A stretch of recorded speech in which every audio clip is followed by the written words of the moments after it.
At nakatutok pa rin kayo dito sa You're the Boss! Kanina nga ay nabitin tayong lahat kung husay o sablay si Edward sa katanungan na anong Filipino dish ang pasok sa top 10 best rated chicken dishes in the world sa 2023 Taste Atlas? At ang sagot nga na sobrang confident talaga si Edward is letter A, adobo. Kaya naman, Edward, ang sagot mong adobo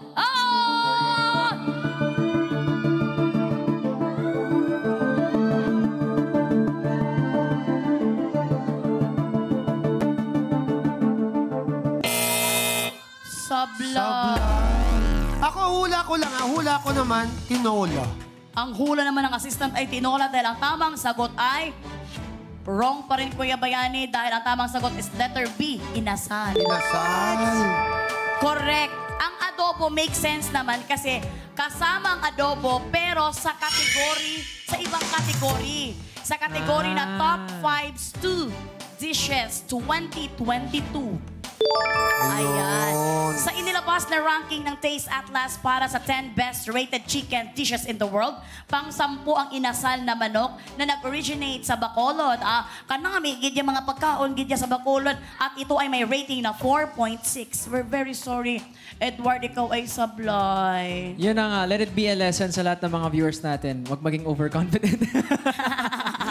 Tsaka makinig talaga ng mabuti sa tanong. Kasi pwedeng nilalansi ka ng tanong eh. Ibig sabihin, wala kang makukubra for this job order, Edward. Pero safe na safe pa rin ang naipon mong 3,000 pesos unless kukunin to ng ating assistant. Congratulations mga boss. Diba? Sa inyo ang nakipindot for job order number 4 ang maghahati-hati sa 2,000 pesos. Meron kayong tig 400 pesos each. Mamaya i-announce natin kung sino-sino kayo. Kaya naman, JT's Baby Girls, kukubra na si Boss! JT's Baby Girls. Kukubra si Boss! Kukubra si Boss! Kukubra si Boss! Thanks, mga boss. Nakwento na ang pera natin. Nakakubra si Boss! Nakakubra si Boss! Nakakubra si Boss! Thank you, Baby Girls. So far, after 4 job orders, mga boss, 10 po katropais ang makakakubra sa inyo. Eto na po yan, no? Mga boss! Grabe naman yung assistant niyo. Talagang parang niluloko pa tong ating trabahador. Pero alam mo, in fairness kay Edward, mahirap naman talaga yung tanong. Mahirap. Kasi lahat ng lutong Pinoy, lahat yan masasarap eh. Pwede mong isipin na talagang nasa atlas sila lahat eh, di ba? Correct. That's very true. Pero wag kang mag-alala, Edward, dahil itutuloy pa rin natin ang pag-work. This time, extra sipagan mo na. Wag ka nang agad-agad magdesisyon. Dahil narito na ang pasahod worth 5,000 pesos. Ito na ang ating job order. Number 5.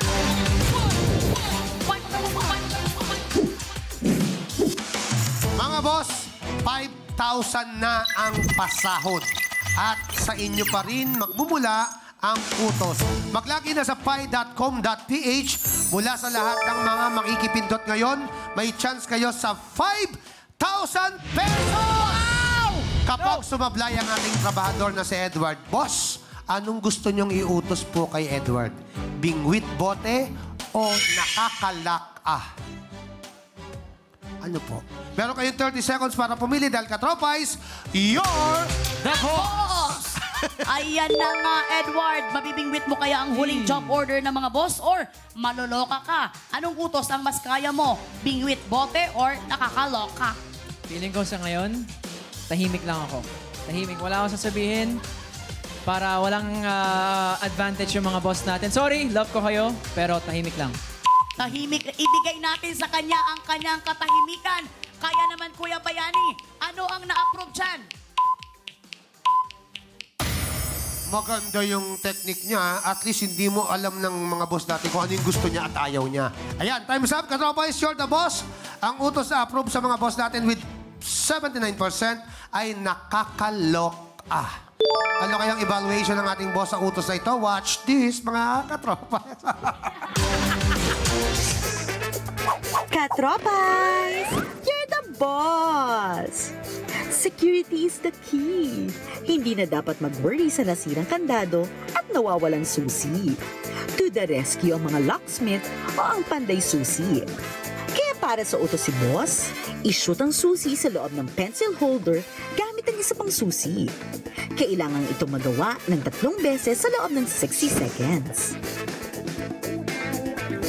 Sa ginawang evaluation ng ating Board of Testers o bots, sa 10 gumawa ng job order na ito, 3 lang ang husay at 7 naman ang sumablang. Kaya ito ay may job rating na scary. Trabahador, good luck para good job! At yan ang utos ng mga boss natin para sa job order number 5 na may pasahod na 5,000 pesos. Nakita mo naman siguro, alam mo na ang gagawin mo, Edward. Kailangan mo lang ipasok ang susi sa loob ng pencil holder sa pamamagitan ng pag-push or pag ganun. In-action na lang. Pag ganun. Pagtulak. Pagtulak ng isa pang susi. At kailangan talagang malagyan mo ang 3 pencil holder ng 3 susi din. Kailangan mo itong magawa in 60 seconds at meron itong job rating na scary. Kasi 3 out of 10 Board of Testers ang husay na nakagawa nito. Medyo nakakatakot na to. Mahirap talaga pala to. Mahirap na to. Dito ay 5,000 pesos. Kaya naman, Edward! Kung ready ka na, work na!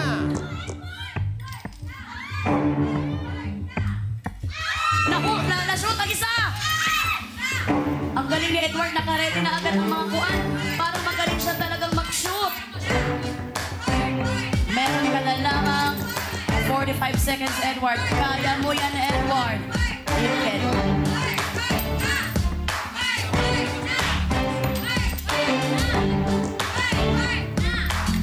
Muntik na yun na 32 seconds. Ito! Isa na lang! Isa na lang! Matagal ka ba? Meron ka bang 24 seconds? Ah! Vanessa! Ang galing mo! Ang galing! Galing! Ang mahirap yan, ha? Napakahirap Mahirap talaga yan. Talagang kita, tumaas yung balahibo namin dito sa studio at kitang-kita din na siya ay husay! Grabe ang husay mo, Edward. Samahan mo kami dito ni Kuya Bayanis sa ating podium. Alam mo, tumaas ang balahibo. Ako, nalagas yung balahibo ko dito. Napunot lahat. Parang ikinasama pa nung challenge, so naglagas pala yung balahibo. Naglagas kasi nga ang hirap nun, pero ginawa mo at may natira ka pang siguro mga 20 seconds pa. 20 seconds pa. Ang galing mo, Edward. Paano mo nagawa ito? Oo. Wala lang. Taas ng heartbeat ko. Oo, nakita ko siya. Habang nilalagay niya isang susi na itutulak, nanginginig yung kamay niya. Pero alam mo, mahirap yun. Ayun o, medyo... Kasi nanginginig ka, pero yung pulso mo, sakto pa rin na pagpapashoot ng susi. Actually, kitang-kita ko sa mukha niya na ipapanalo talaga niya. Gusto niya. Ganun talaga siya, papanalo ko to. Hindi to pwedeng matalo. Kaya naman ikaw ay good job! Makakakubra ka sa kapasahod ng boss natin ng 5,000 pesos! Kaya naman, OJT's BB Girls, kukubra na si Edward! JD's BB Girl. Kukubra na yan! Kukubra na yan! Kukubra na yan! Maraming salamat, BB Girls, JD's OJT! BB Girl. Nakakubra na siya! Nakakubra na siya! Nakakubra na siya! Ayan, si Preshi. Preshi, thank you, ha. Napanood ko siya dun sa mga mukhang perya. Naka-costume siya. Naka-costume. Yan mga BB Girls talaga, Oo. pakanat-kanat din dito sa Pi Channel, no? Alam mo, nandun yan sa dressing room, nagpapasexy pa ng isusot. Pagdating dito, nakabalot naman pala na pa. Ewan ko ba sa'yo, Baby Girl Freshie, pero totoo nga ang balita. Nakakubra na nga ang ating trabahador at siya ay may total ipon na 8,000 pesos! 8,000 na. Naku, mga boss, pasensya na po, wala kayong kubra for this job order, ha. Ang 5 job orders, a total of 10,000 pesos katropes na ang nakakakubra. Ayan na nga, 10 boss katropes na nga ang makakakubra. Pero Edward, hindi pa tapos ang trabaho. Oo, Edward. Eto na. Dahil maaga ang aming pa-Christmas bonus sa pamamagitan ng isang bonus Job order! Hoy, speaking of...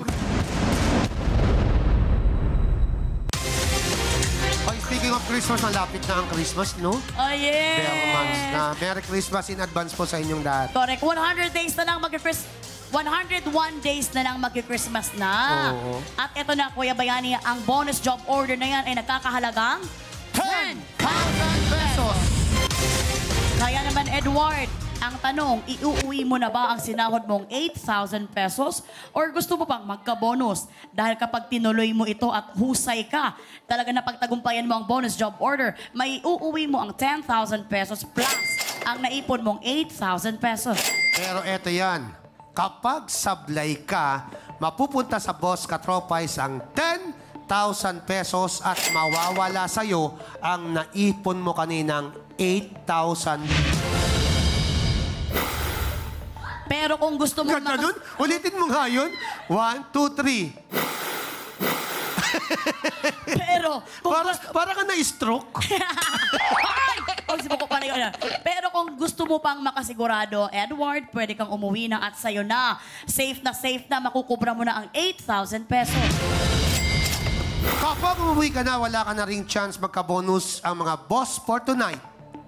Pero madadagdagan naman ang bonus prize sa Lunes ng 10,000 pesos. Kaya naman, Edward, kailangan mo nang gumawa ng isang matinding career choice. Ang tanong, uwi na or overtime pa? Okay. Hindi maganda yung track record ko sa mga questions. Pero maganda yung track record ko sa mga challenges. Pero nag-decide ako bago magsimula. Kahit anong mangyari. Feeling ko talaga hindi ko gagawin yung hindi ako mag-overtime. Uuwi na ako. Kontento ako sa kung anong meron ako. I take the win. Final na ba? Final na, uwi na ako. Ayan na nga. Pero alam mo kasi 8,000 na rin yun eh. Hindi na masama, di ba? 2,000 na lang, 10,000 na yun eh. Correct. At nakasana nga ni Edward na siya ay uuwi na. At dahil pinili mo ng umuwi, Edward, iuuwi mo na ang nakubra mong pasahod na 8,000 pesos. Kuya Bayani. At sa lahat naman ng mga boss katropais na nakipindot sa job order na sumablay, ang trabahador ay makakasahod. At ang total sahod na makukubra po ninyo ay 3,000 pesos. Ang total number ng boss katropais na kukubra ay 10 po. Abangan mamaya kung isa kayo sa mga panalo ngayong gabing ito, mga kaibigan. Wow, grabe naman. At eto na nga, sa Lunes, ang ating bonus pot money ay 20,000 pesos. Kasi umuwi na nga siya. Mag-uwi nga siya eh. So, madadagdagan ito ng madadagdagan. Tama, 20,000 na. Maraming salamat, Edward, sa iyong hard work. May gusto ka bang pasalamatan? Nag-enjoy ka naman bilang Super. Masaya naman ngayong trabahador dito. Hindi na yung special assistant. Pero sa lahat ng mga boss natin, of course, we want to invite you every Sunday po. I Want ASAP. Siyempre, ASAP natin to. Actually, yung iba galing Milan. So, of course, panoorin nyo yung mga special episodes. And of course, counterculture event for Youth and Young Adults coming very, very soon, November 10 to 11. May papost kami dyan bukas sa I Want ASAP. Abangan nyo po. Special event yon para sa mga young adults at youth. We'll see you guys there. Uy, Edward, saan ka mas kinabahan at saka ninervyos? Ninervyos. At saka nag-isip ka na maigi doon sa pagiging contestant mo rito o doon sa pagiging host mo? Feeling ko sa pagiging player. Mas mahirap. Okay. Dahil nandito yung trabahador. nanay niya. Parang, natakot ako. Nakakatakot naman talaga pala maging trabahador, no? Kaya naman maraming salamat once again, Edward. you. At susunod na ang announcement ng mga boss katropais na wagi sa kubrahan.